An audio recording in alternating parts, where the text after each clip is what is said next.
The world doesn't realize what is about to come from Tesla. Everyone's talking about Robotaxis and Optimus, but after the earnings call, most are missing the bigger picture. Tesla just announced $20 billion in CapEx for 2026. That's double what Wall Street expected. They're investing $2 billion into XAI. Energy just hit another record. There's plans for solar and a Terafab. This isn't just about robots and robotaxis. Tesla's building the infrastructure layer for the AI economy. We've got the bulls here with us today. We got the rational bull, Mr. Incredible, the executive, Jeff Lutz. And we have the financial bull, also known as Nerd Alert on X, the only person I know with 7 kids, Matt Smith. Welcome, Jeff and Matt. Welcome both. Hey. Thank you. You need to widen your circles. I actually know several people with 7 kids. So, what else don't you know, Herbert? Matt lives in some sort of little village with little horse carriages. Is that what's happening? Yeah. Well, I do tell people actually sometimes I live in 2 separate bubbles. One is like the Tesla nerd bubble. We all definitely live in that bubble. But then I'm also like in this like Catholic bubble in my little neighborhood where like it's totally normal to have a transit van and take your 7 to 8 kids to mass at 8 in the morning. So yeah, no, I don't live in reality. At least I live in my own very specifically defined realities. First person to buy a RoboVan. So Matt, we haven't heard from you. We had the big earnings call. What was your thinking of that? And then what was your forecast? How did you do with the forecast? And then I always ask you this question: have you now changed all of your spreadsheets? The company and the product. I don't look at the quarterly stock movement. A very realistic bull, questioning certain decisions. The rational bull. I enjoy listening to bears. We're looking for the red flags. You're supposed to react. It's just worth reminding people how big this upside opportunity is.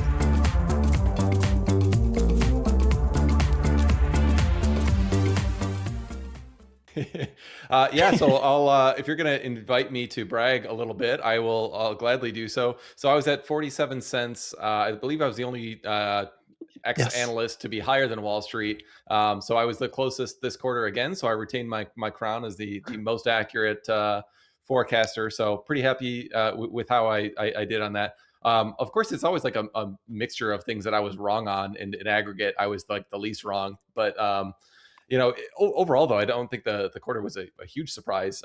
Maybe a bit of surprise on the auto gross margins. I think a lot of that was driven by FX. So I'm not sure how kind of real and how much of a victory lap is really warranted for that. As I'm thinking about it, what really matters is the kind of the ramp up of the Robotaxi business from here. So the one thing I did, like a total nerd, hence the new Nerd Alert handle on X. The one thing I did during the call yesterday, go back and kind of revise, was when Elon said they have about 500 vehicles in the fleet right now, and they're doubling about every month. So I didn't give him full credit on that, like extrapolated, a year plus into the future. But I did go back into the model and kind of used that framework as a guidance to increase the overall fleet size going forward. And so that did result in a bit faster growth of the Robotaxi fleet than I was expecting. So that was kind of interesting. I don't know. It doesn't seem like you've learned your lesson. You're going to believe what Elon says? No, I took a discount. I took a juicy discount to what he said.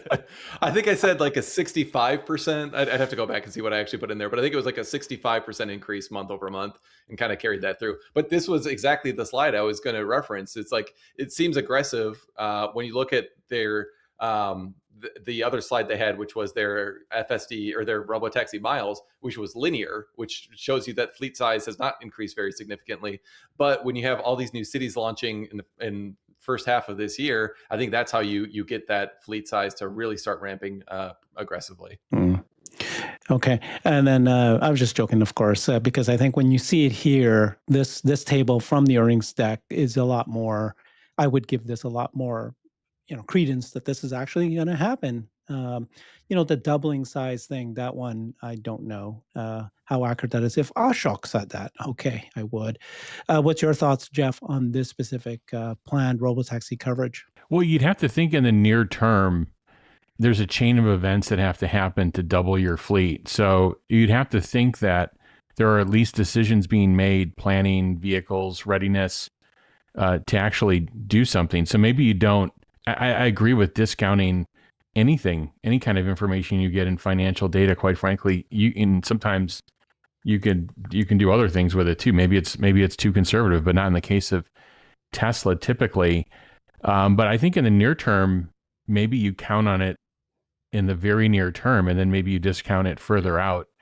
Would be one way to look at it. I think they've actually had a breakthrough, and I think what the general investing, and this is no offense to anybody, including even myself, but just how long it takes this progression of once they've solved something for it to get through all of their testing, all of their QA, and then get out to the public and then experience it on a large number of vehicles.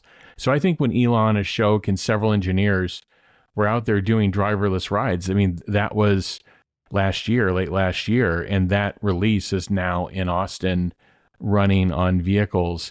And I believe they have something else inside of Tesla that is significantly better. That fed Elon this information. Remember, he's with this team every week for this call. So on the one hand, and I've always said that I actually discount the dates, and I don't do it by many months. I look at how near term they're making the predictions. I always thought the several cities and the driver out by the end of the year thing was, probably in a few week window around it. And I think we're in that window right now. And I think we're very close, but I think there's another fairly significant improvement coming, and it may be rapid. We're already seeing more unsupervised rides today. And I think this could start. This is one of those things where the way Tesla set up the platform, it's not going to move as slowly as it actually move very quickly. Once they achieve these safety levels, I believe 100% that this is honestly all one big calculation of how many vehicles can they allow out on the road. They already have a much bigger ceiling from a regulatory perspective to put more vehicles out. To me, this is more of their own math equation and self-governing of how many vehicles and what's the probability of an incident. Yeah. And then you saw Vibe wasn't it? We'll go back to the call. Yeah. Sorry, we'll go back to the call in a minute, the whole call. Sorry, Herbert. Sorry, no, go ahead. Would you? I would say we'll go back to kind of recapping the whole earnings call. But I mean, you asked a specific question about the Robotaxi deployment. Yeah. Well, I mean, Vibab was saying, didn't he say, like, he was a little, he was actually a little insulted because he goes, guys, we've been working on Robotaxi for years. The supercharger network, the app development, we've been creating all these things build up to this. And so the delays, people put too much emphasis on that.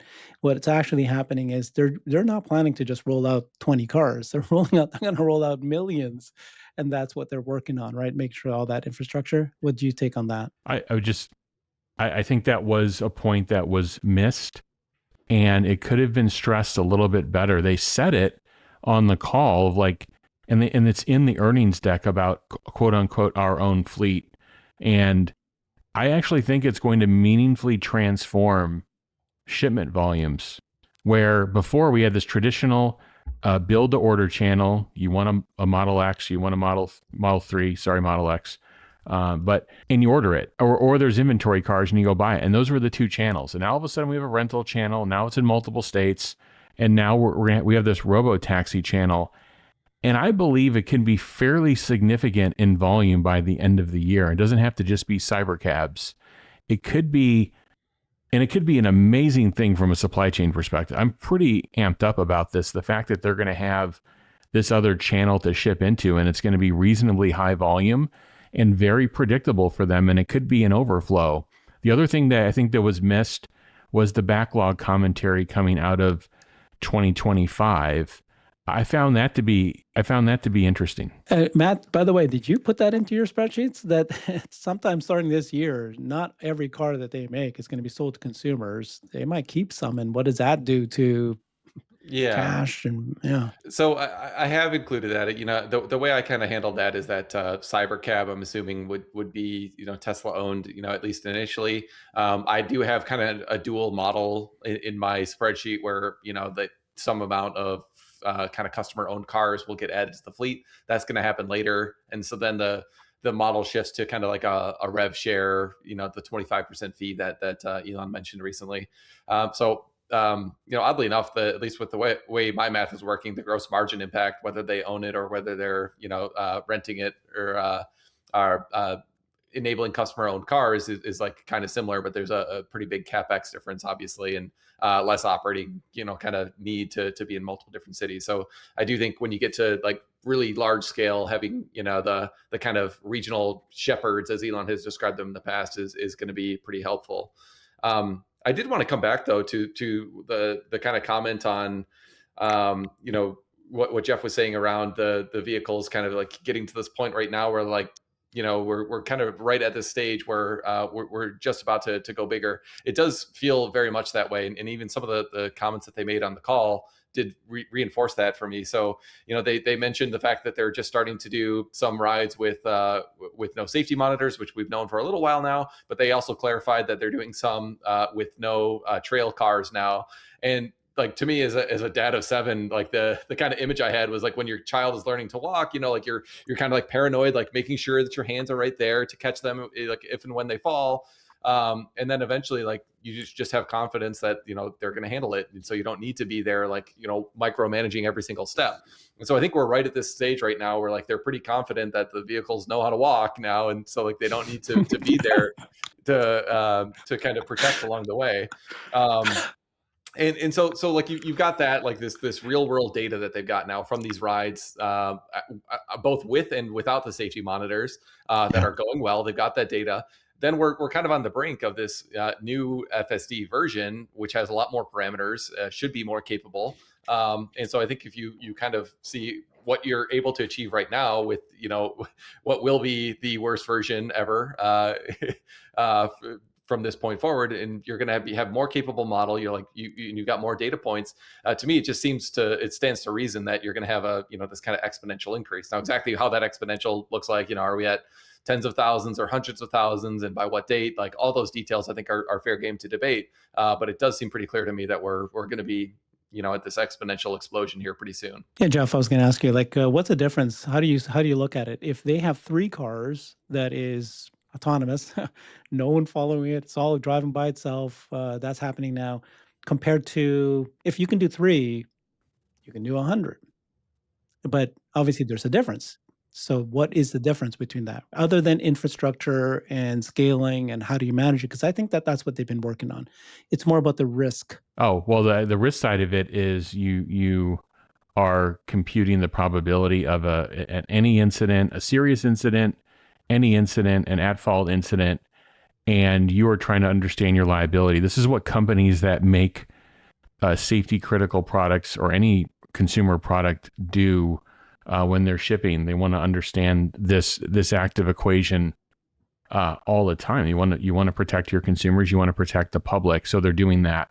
But I actually think, and I asked that question, it got discussed on, like, everybody's trashing the questions. As soon as I tell them, like, actually, that was the question was on specific objective robotaxi and readiness, and what is the actual gating item? Is it the performance of the model and the probability of an incident, or is it the actual readiness of infrastructure, or are you gated by people that you're still putting in vehicles?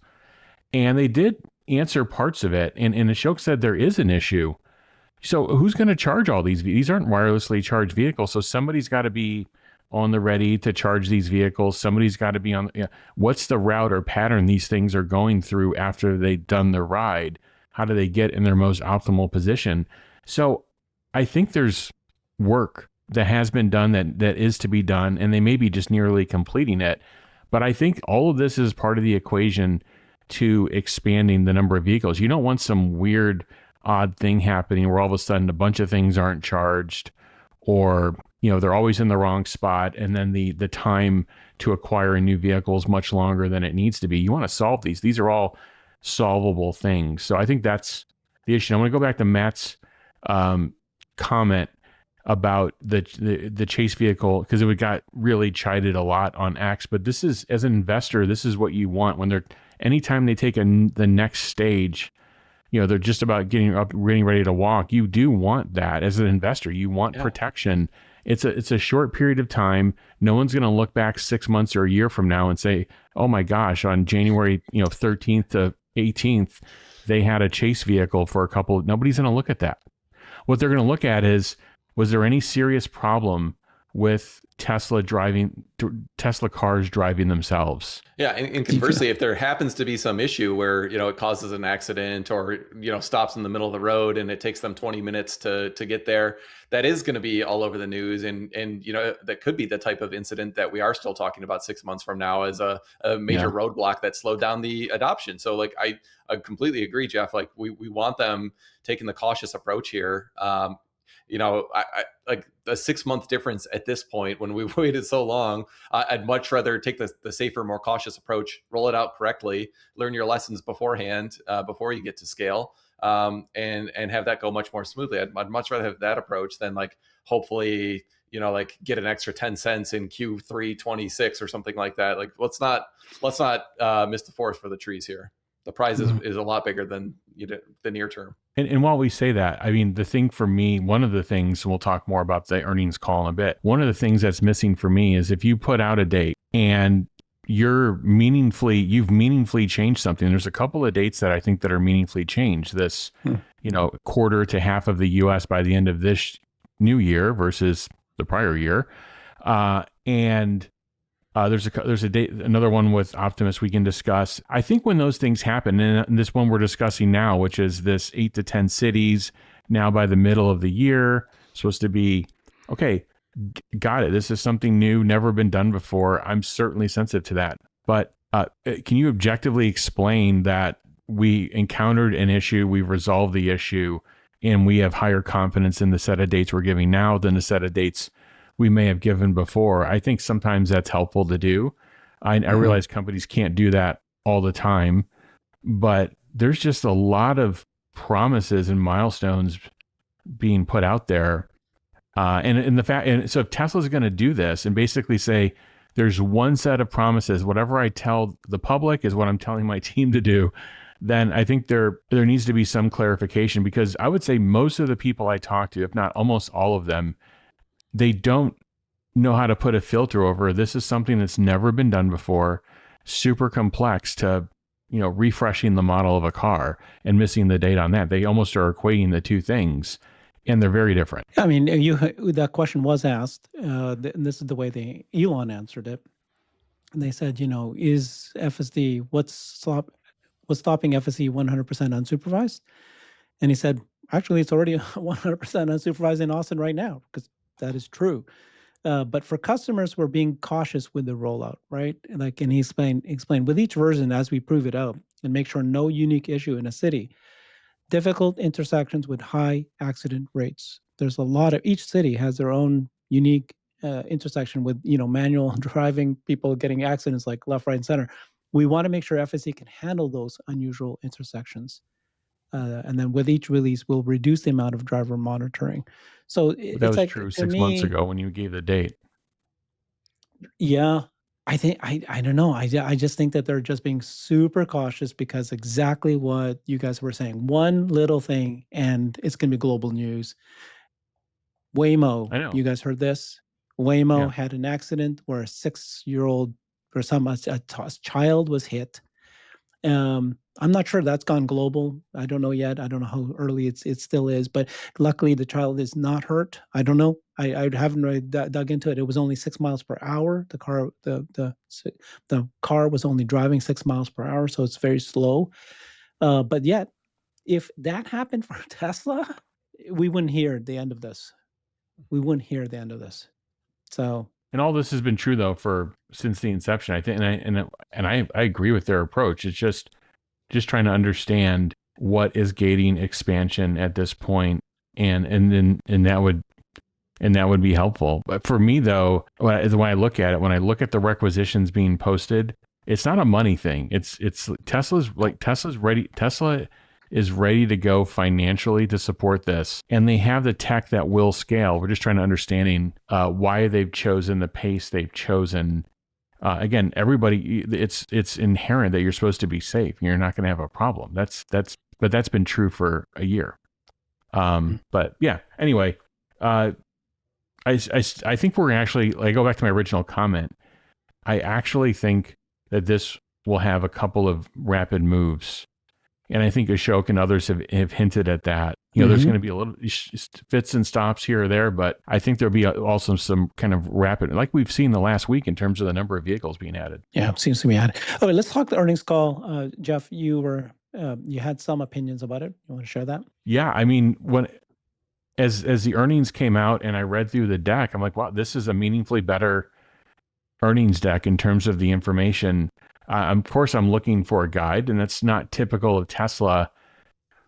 It's kind of all over the place in terms of how they guide with any level of specificity, and it seems to have faded over the last couple of years, especially going into a new calendar year. But I thought with another week out of doing the earnings call later in January that there would be more. So number one, the deck was good, but I thought there'd be more of a guide, or maybe waiting to the call and getting to the call, there'd be more of a guide.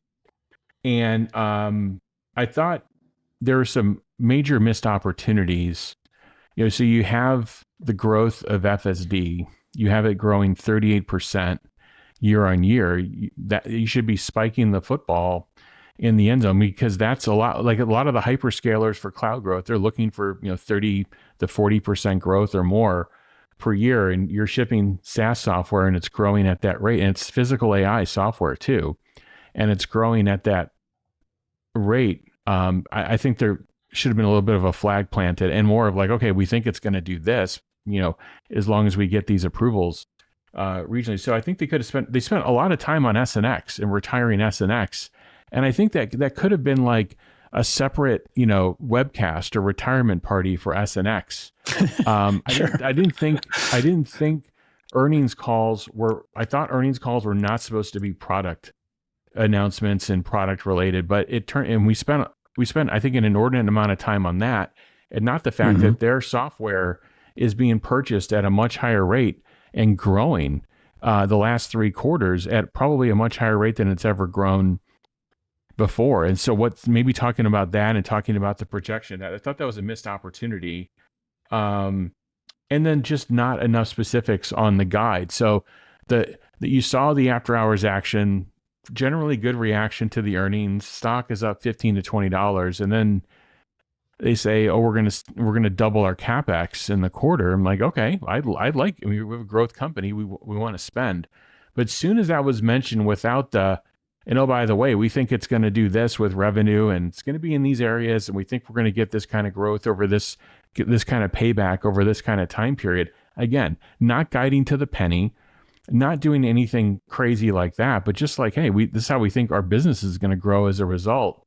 Those things weren't tied together, and we saw what happened, how the market reacted to that. And the markets generally react poorly to CapEx, major expansions, but this was, I think it could have been packaged differently. And then the operational piece of it, I mean, sure, part of gross margins could be foreign exchange related, but I actually think they're executing well, because that wasn't a high production quarter. They managed their channel inventory very well, and I think that contributed to positive free cash flow.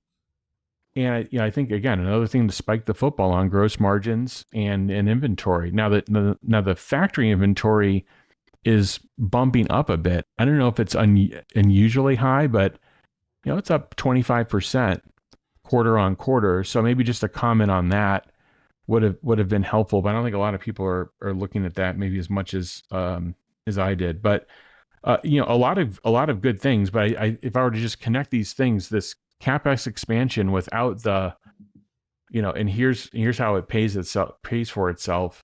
I think that was one thing, but there's a lot of good things, but then not really driving this point home about FSD and what it means for Robotaxi and this growth. I think there's some missed opportunities. This is Tesla turning a page, and they really should have slammed it home that we don't have to sell cars anymore, because we have very profitable software we can sell that people are buying. Wow. Okay. I agree with everything you said. Correct me if I'm wrong, though, regarding to guidance, I feel like every first quarter, like every time this has happened for Q4 report, which was in January, they do not give guidance. They do give guidance the next quarter. Am I right? Because that's what happened last year. I'm accustomed to January getting something for the year. Again, it's lightened We had up the same every conversation last year. The same conversation last year. They didn't give guidance the first in January. Wow, that was a very good analysis. Lots of good things, of course, came out of that. You're not saying that there isn't, but they always can do better. They don't seem to hear as much about their perception. What would you think, Matt? Yeah. I mean, I largely agree with a lot of what Jeff said. One thing I wanted to drill into a little bit, because it's something I've been modeling out separately for a very long time, is they finally disclosed their active FSD subscriptions. But even that was, I think, like not disclosed in a super helpful way. So, they lumped the one-time purchases together with the monthly subscriptions. They did give a little bit of color that I think it was like around 30%. Yeah, 70% outright purchases and 30%. But like, if you already know your sunsetting purchases, then the lumped together figure kind of doesn't really matter. Like I almost like I'd rather. But isn't the reason they did that was because that's the number that is going to track Elon's milestone of 10 million subscriptions. Yeah, so that's true, but like then it's like a little bit of extra work for the analyst to go in and say, okay, how much of this is like subscriptions, like true subscriptions versus the actual purchases? Because like as analysts and as investors in the company, do we care about Elon hitting his tranche, or do we care about how much of a repeatable SaaS-like revenue, as Jeff was talking about, this FSD subscription is? I would argue we care a lot more about the latter than the former. Of course, I want Elon to get his comp, but like to me, the storytelling isn't like when does Elon hit this tranche? It's okay, how much repeatable, how many hundreds of millions of subscriptions are we going to have? And by the way, like I'm pretty sure that the vast majority of the growth rate that we saw there was on subscriptions, not on purchases, because you've got like this cumulative backlog of purchases that starts from a very high base. So my strong suspicion is if you were to back out subscriptions from one-time purchases, the growth rate would be more like 50% or even higher. So I think it would actually be a lot more compelling story to tell. So that's one thing I wish they had broken out a little bit, just so you could kind of see that trend a little bit more clearly. And then the analyst can say, all right, it's roughly $100 million in Q4 based on these kind of growth rates and how much better FSD is getting and public awareness in general. What do we think is going to happen with overall subscription trends? To me, I think like analysts like to be spoon-fed this stuff, and I don't think they really did a good job of allowing them to do that. That's a very good point. I mean, I thought they did well was they transitioned, but they just use words, which is we are now a transportation as a service company. And I've seen a lot of analysts repeat that now. They're now saying Tesla's a physical AI company. They're getting that, but they didn't, like you both are saying, they could have just spiked the football and say, look, we are now, look how much subscription we're getting now of real world AI yearly subscription. It's small, but it's impactful. Watch this thing grow and really show the subscription business, right? That's right. That's a good point. On the other hand, though, like I almost don't mind that they're not telling the story so great, because it seems like it still gives advantage for nerds like us who are overanalyzing this to the nth degree, because I think a lot of this does get a little harder, and that makes it easier gives more of an advantage for us potentially. Stop calling me a nerd. You're the nerd. Although I'm trying to have friends. You're like me, right? Yeah, and this whole thing of like, let's keep it a secret from Wall Street. I mean, I think it's okay, like for a couple of quarters or a year, but not several years. It's this weird. To me, it's this weird, I don't know, divide, or it's just so ironic that the actual hard work is getting done, the engineering work, the planning, the visionary planning of this CEO, the execution of the team. It's like this is real heavy lifting. This is a real production scalable robotaxi solution. There isn't anything else out there like it. And the hard work is getting done, but for whatever reason, FSD is a secret. to most people. If you go to 99.9%, they don't know what FSD is. And so one of my questions would have also been, comment on your FSD growth and what is the limiting factor to that? Is it awareness? Is it regulatory approval? Is it price? What's going to make this? What's going to make up? How do we get to 10 million subscriptions? And again, I don't want to speak in these far out like 2030. For now, just what's the plan? What's the plan? They have to have a plan over the next 1 to 2 years of how they would like to grow it. So anyway, to me, it's this whole, it's so fascinating to me that the hard work is getting done. The easy thing should be is like, how do you tell the story on the call? There's a lot of companies that are very empty from an engineering perspective, but are telling an unbelievable story on earnings calls. And I prefer to have the company that's doing the amazing engineering work. I just more of like telling the story on the call. Tesla should hire Brett Adcock. That's what I'm hearing you say.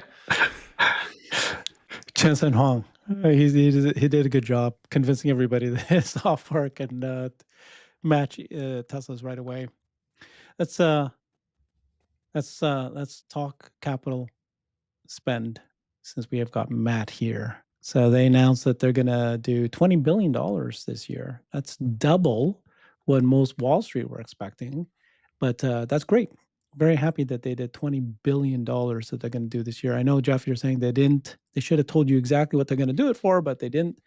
I created a little CapEx table of what we're expecting the spend to be, but my God, the list is long of all the things that Tesla will be spending money on. I mean, there's just so many, just too many things. This is just a small list of all the things that Tesla's doing: factories, energy, AI compute, vehicles, robotics, other. By the way, 4680 is now in production, semis in production. These things are forgotten. And here's a longer list of all the things that Tesla's working on. But maybe that's why they didn't say where the 20 billion, Jeff. It's just like there's too many things for them to try to lay it out in detail. I'm going to put this much here and this much here. It's just like... No, not that. That's not what we're looking. I think what we're looking for is more of, first off, there are companies that are increasing their CapEx, but their growth is unbelievable. Their top line growth is unbelievable. Their EPS growth is and then the street looks at it. Look at the Meta results, and the street looks at it and says, okay, there's things happening here. So we're going to give this team, even though they smashed them the last quarter for raising their CapEx guidance. So in absence of, I would call it, significant growth in the top line and bottom line, I think it is incumbent, even though we're on an earnings call with what history will show is the greatest capital allocator ever. So again, a little bit of a conflict here, it's a little bit ironic, but you're on an earnings call and you say you're going to double your spend. When do you see yourself recouping and monetizing that over what period of time, and just some guideposts, something around that, more of a discussion would have been good. But anyway, I think it's one of the reasons that it was one of the things that I think people were looking for a little bit more on. My opinion, could be wrong. Yeah, if you look at the price action, it was a very clear correlation, like you said earlier. Like CapEx conversation, immediately stock's down $10. Like it was like very clear that the market didn't like that. Now it did recover a little bit, but it does seem to me that a lot of this is going to be longer term in nature. They're doubling their compute capacity essentially this year. I'm sure that's a huge chunk of the overall CapEx spend. And my sense is, based on how good FSD already is, that a lot of that compute is going to be directed towards Optimus and getting that to be really good. And that's going to take a while to get a payback on. Now, is that a great investment for the company? Absolutely. But I also think if they were maybe a little bit more direct and said, we're doubling this compute capacity specifically for training on AI5 and Optimus and, that sort of thing. And I don't know that the market would have necessarily loved that. I think the market is still pretty skeptical on Optimus. We'll learn a lot more when we see that when we have that Optimus event in a couple of weeks, whenever they end up scheduling that. But yeah, I think that was I would have, Matt, to your point, not to interrupt it, then at that event, say, oh, by the way, you see how impressive this thing is we're going to put some more money behind it and do it. I mean, I think there's ways to package these things up, but maybe it doesn't mean anything in the long term. Maybe this is just a momentary response to earnings and we move on. And I'm trying to figure out, and maybe we get through it in this conversation, what are investors looking at that print and looking at the call transcript and coming away with and saying, is this a hold? Is this a buy? Is this a sell? Like, what are those key things? I mean, I named a couple of them, but I mean, I think that's what it ultimately comes out to. Maybe this is just kind of a momentary reaction to just increased spend. I'll take a step back. As I was thinking about this and having some conversations with our clients recently about Tesla, my kind of comment, because people are always asking me like, oh, are we going higher, are we going lower? And of course nobody knows, but my general sense and what I've been trying to tell people lately is we're at this kind of inflection point where we're starting to ramp FSD. Optimus is starting to become impressive, hopefully, but that's not going to show up in the financials. And even FSD, as it's ramping to many more cities in the first half of this year and even in the second half, it's still going to be rounding error on the overall financial performance of the company. If that's true, then the next 12 months is essentially going to be a story stock where, the bear narrative can take hold at certain times, based on like higher CapEx spend or skepticism around FSD and or Optimus or whatever, or just, over focus on, the automotive business. And then it might fluctuate later to optimism around like how they're actually doing real world AI. And so my kind of sense is that like these quarterly results for the next 3 quarters plus probably matter a lot less than they have historically, because like I think we truly are at this point where getting to scale on FSD and getting Optimus as capable as possible, like that's really what matters right now. So like I'm much more focused on like their technical execution on those two things than I am on almost anything else right now. Because like honestly, whether I had the most accurate and like they beat on earnings per share, nobody cares. Like honestly, nobody cares that they came in like a few pennies higher on earnings per share. I think you cared. I think you were spiking the football a little bit. Well, like, okay, so I'm glad that I was accurate, but nobody was really, looking at these numbers and being like, oh, like I'm going to re-rate the stock higher from a, over $1 trillion valuation because they beat, by 3 cents. Like that's just, that's like not what matters at this point, given the tremendously high PE that they're trading at right now. You said something that's a little triggering to me a little bit. I'm sure some of the viewers might be as well. I mean, you said that it's next 12 months is going to be another story stock. And I think that is what you come away from this earnings call. And they said, we are now we're transforming into a transportation as a service company. We have all of this $20 billion spend. I went through the list of all the factories, all the things that are launching this year, but yet Robotaxi revenue won't show up until next year, maybe. Earnings won't appear till next year. Again, 2026 is a story stock. Again, people said that in 2025. Okay, just wait till 2026 though, because this is when everything comes to fruition. And so maybe it is just a story that, like Jeff was right, the way that they told the story was still too much about we are transitioning into a butterfly. Look at all the things we're working on, XAI and all these things. But and we're rolling out Robotaxi, but like the average investor still says still story stock. And it's frustrating because this is it. I agree with you, but at the same time, I am a kind of nerd when it comes to this stuff. So I am trying to look into 28, 29, 2030, and beyond. And I am modeling out earnings in those years. And, I think if you have a view on what that's going to look like, and then you can use fundamentals to discount it to the present and say, yeah, this is a buy, and we do think that there's meaningful upside. But still, like when it comes to like the narrative for like why you think it's a buy, ultimately it's a story. I think they're going to solve FSD, and adoption is going to increase, and Robotaxi is going to roll out, and Optimus is going to scale and be economically useful.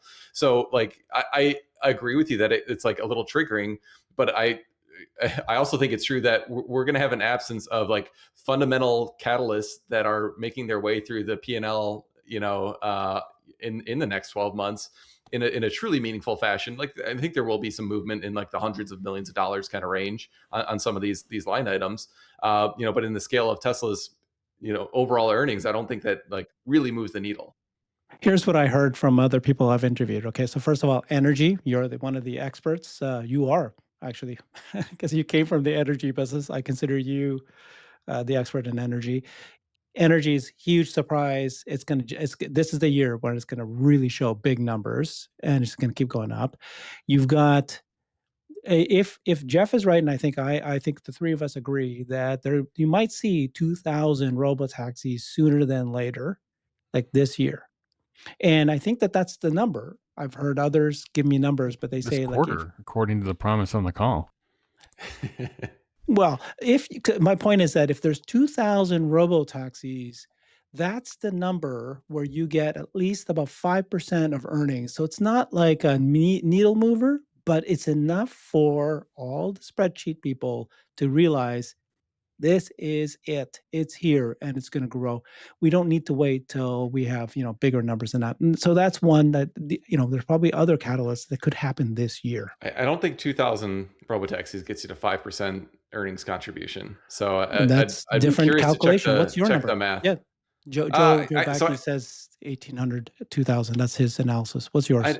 I don't have that number kind of off the top of my head, but like I've got them scaling to tens of thousands, and it's like starting to make a meaningful contribution there, but not it probably is over 5% at that point. But yeah, maybe it's a definition of not earnings but cash or something. One of those.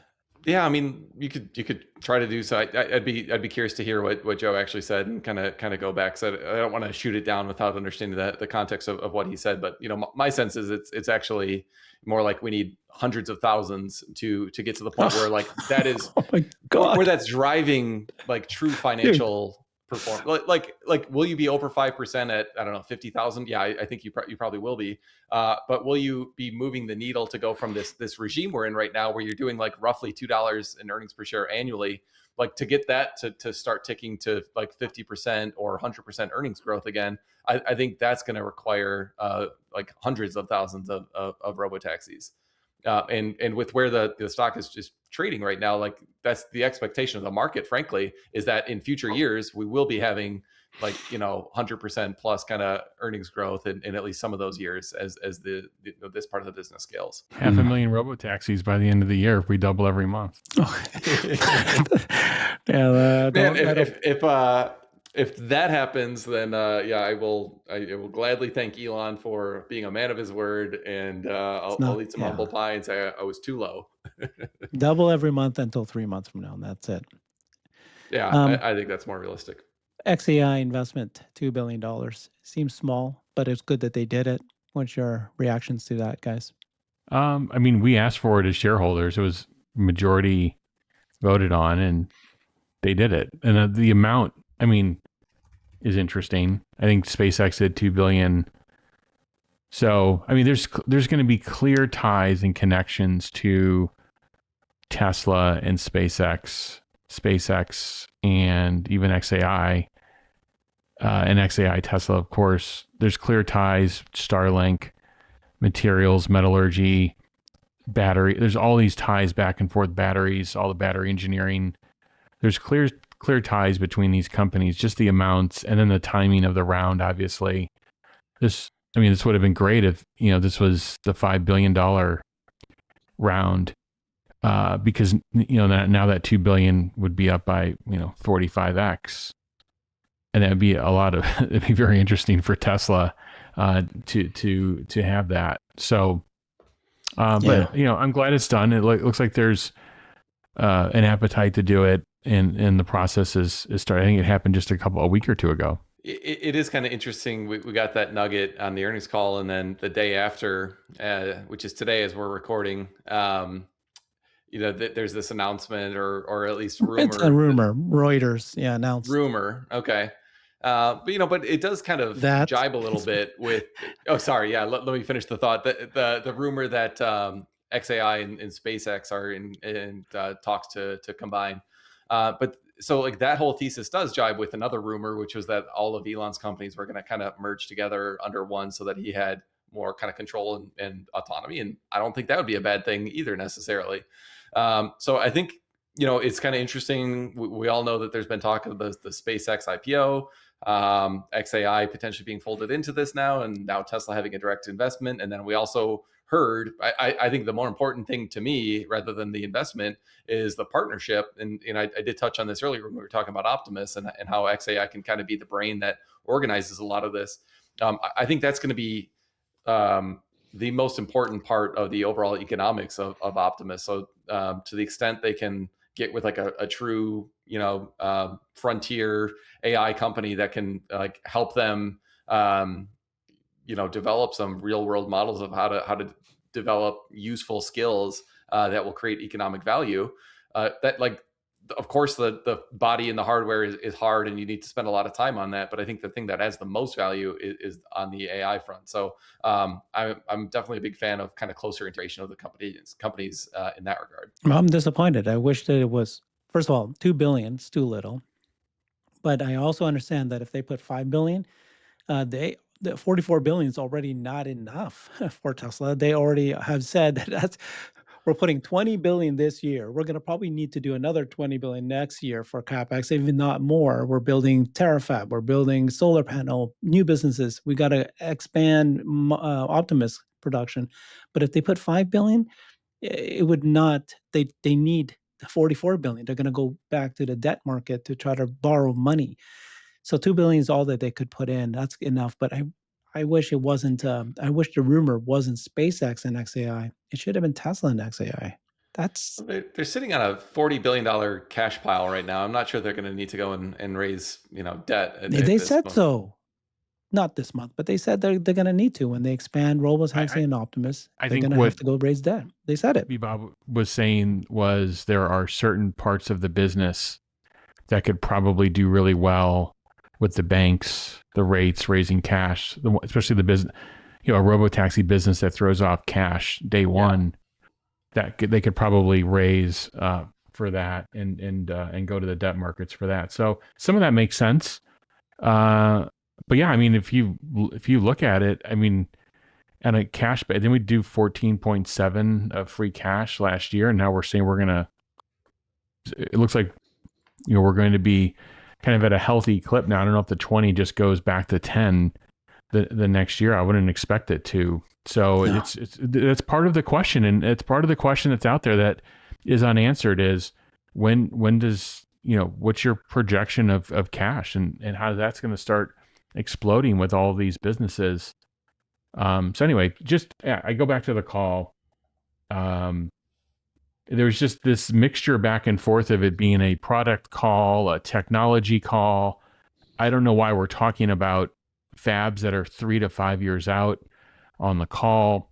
And I think Tesla is appropriately selective about what they talk about, but sometimes I don't understand some of the selections on these conversations. I think there's an investor call where like, how's the company being managed? What are the long-term goals? What are the goals for the entire year? I think that's a separate conversation. I think on these earnings calls, you're really trying to understand what's going to influence kind of over this year, but this current quarter, last quarter, next quarter kind of thing. But anyway, it's you can't remote control these things and have them be perfect. They're not going to be. But anyway, it's one thing I think Tesla struggles with. It's such an innovative company. Its objectives it goes after are multi-year type things. These aren't simple things that they're going after. So to try to slice it up every 90 days is difficult to do and not talk about those things. So I get that. Oh, were you guys happy with the explanation of why XAI investment, Master Plan 4? It's going to need to have orchestration like a conductor for the swarms of bots, the swarms of robotaxis. Just, I mean, if the vision is millions and millions of robotaxis in every city, you do need a master brain that, it's like ants everywhere. Like, where is everybody going and how do you manage it? Do you need Grok for that? I love that answer. I mean, that was probably my favorite part of the whole earnings call, to be honest with you. I care about, retirement of the SNX and where like the production line is going to go and all that. Like that was interesting. But like the real future is like that's the sci-fi future where you're talking about meaningfully moving like US GDP with one of your company's products. And to me, that just made a whole lot of sense. So yeah, I love that vision that he painted, and that was like my favorite, hands down, part of the call. So, Matt, are you seriously going to say that 2026 is still a story stock, and we just wait till 2027? That's when the stock will go. Well, Fundamentals show up. I'm not saying like the stock can go in either direction. I think like that's kind of my point, is like which narrative is holding it in any given day, week, month. Like we've been through this a lot. I do think it's fair. Like I've spent a lot of time modeling this company, as you know, and I just don't see, like, I'd be shocked if we get to $3 in earnings per share this year. And if that's true, okay, wait. Yeah. Sorry. Well, I was going to say, so what's your projection for vehicles? I thought you had some gas or something. I think you're ready for liftoff. We're not doing gas. Hang on. We're doing EVs. If you have FSD already at unsupervised, what's going to happen to car sales? He did not pull away that we're not going to do 50% growth in vehicle sales this year. My internet cut out actually right when you were saying that, so I missed a chunk of that, unfortunately. would you mind repeating it? Elon said we're billionaires projecting 50% growth in vehicles this year. Is that true or false? Elon said that he did not pull away from his projection that with FSD solving, you're going to get unsupervised. That can happen this year. I think many of us here, the three of us, believe it can. Now, whether or not it's going to roll out to everybody, I don't think so. But the fact that they can say that this car can drive and you can sleep, certainly in certain cities, that's going to drive car sales, maybe 50% growth. Did you not build that in? For this year, 2026. I did not build that in. So what I did build in is some a bit of growth. I think I've got 1.9 million vehicles this year, which is meaningfully higher than where Wall Street consensus is, but not crazy. And I did give a bit of credit for higher FSD subscriptions take rate or subscriptions. So could I imagine a scenario where, let's say, like we have a ChatGPT moment, and like the public finally gets what we've been talking about for the last many years, and all of a sudden people realize that's a reason to take the car, or to buy the car and pay, let's even say it's like $300 a month for FSD unsupervised. Yeah, could we break $3 in earnings per share there, and then we're talking about like 50% earnings per share growth? Yeah, that absolutely could happen. I just think it's not my base case. So I'd love to be proven wrong, and I can absolutely see that happening. But my base case would be that things take a little bit longer. Take rate is a little bit slower to kind of ramp up, and we're at like maybe 20% FSD take rate by the end of the year. Slightly higher vehicle sales, and call it 100,000 Robotaxis by the end of the year. That helps. Like that's all good news, but it's not stock at $700 kind of news just based on those fundamentals. You got Herbert growling. Listen, I think the scenario you painted could absolutely happen, and if we do have significant increase in take rate, and that's driving sales, and everyone's like, why would I buy any other car now? Yeah, that's absolutely possible, and I could see the stock re-rating in that case, and I'll eat some humble pie and say I undercalled it. What would you need to see? Okay, you and I, the three of us, are driving FSD. We know how incredibly good it is. We know how incredibly good it is. I don't believe you'll get to unsupervised FSD, like all of us driving unsupervised sleeping. I don't think that's going to happen. But there will be pockets. There will be pockets where they'll introduce that in certain cities, certain geographies. You've got Lemonade, your favorite company, Lemonade, coming out and giving it already in one city. They launch in a city, 50% off in your insurance. They're going to roll it out in Oregon next month. They got 10 cities. Sometime by the end of this year, how good is FSD by that point? It was so much better than it is now. I'm not saying that it's going to go, ChatGPT moment, but that will bump up sales more than just from 1.8 to 1.9. So, sorry. That's not my base Listen, case. I would not hope use your you're base. right. I Well, hope you're right. I don't think I'm being overly optimistic. I don't think I'm being way out there. I'm not saying No, I don't huge think you are numbers, either. but I'm just saying to you that there's a higher probability that it's not going to be 1.9 and it'll be more than 1.9 than it is that it is 1.9 or less. I don't know. Where do you stand on this, Jeff? Yeah, Yeah, I think units are going to be slightly just slightly. Yes, but I think they're ready for more. I think the factories are facilitized for more. It's more of like, when can they notify suppliers and how quickly can they ramp up? They're pretty tight on their inventory. So I think that's the key, but they'll get some signals. So they said their backlog was meaningfully bigger leaving the year. They'll get some signals. They'll know. And I think with enough time to react and get most of it, or they'll just carry a bigger backlog for cars and say, look, the demand for our cars has meaningfully gone up faster than we can produce them, based on the response and the reaction to FSD. That's why I go back to that question. We went from 800,000 to 900,000 to a million to 1.1. What's going to get that? And that's a pretty good growth rate quarter on quarter. Well, what's going to get that really going through the roof? And I do debate, like, what's the denominator in that? It's not all 8.9 million cars have access to this full FSD package. It's a subset in North America and Australia and some cars in South Korea. So, yeah, I keep going back to is it an awareness thing? Yeah. Is it awareness? Is it performance of the system? What is it? Or is it the price? Is it the price of FSD? Here's my prediction, actually. Now I'm going to pull back a little bit. FSD is getting really good. They're going to roll it out to 6 cities by the mid half this year. I predict that they will do unsupervised FSD in Austin, because if you can already have a bunch of robotaxis, regular Model Ys, yes, they have the little cleaners and the vision cameras, but that's about it. Regular Model Ys driving around, they feel comfortable that it can drive you without anybody in front. I think they will probably say, hey, if you live in Austin and you drive in this geography, like where the Robotaxi is, you can sleep. Tesla will take the hit on insurance. And then that one city, but then it will become too late. It probably won't come till second half this year. And then that's not going to drive sales this year. So, negative, Matt. Brought me down. I don't feel like I'm being negative. I think these trends are all bullish. It's just like all we're trying to do is gauge, like, what does the ramp rate look like? And what we're all talking about is a ramp rate that looks like this. And we're trying to gauge, okay, for this little sliver that represents 2026, do we end the year here or here? Like, at the end of the day, I don't think it's actually that exciting compared to the fact that we're all agreeing that it's going here in the long term. Yeah. And I'll leave you with something bullish too. If they do get the 10 or 15,000 cars by the middle of this year, you're talking, a couple of many times the next best Waymo in terms of number of vehicles.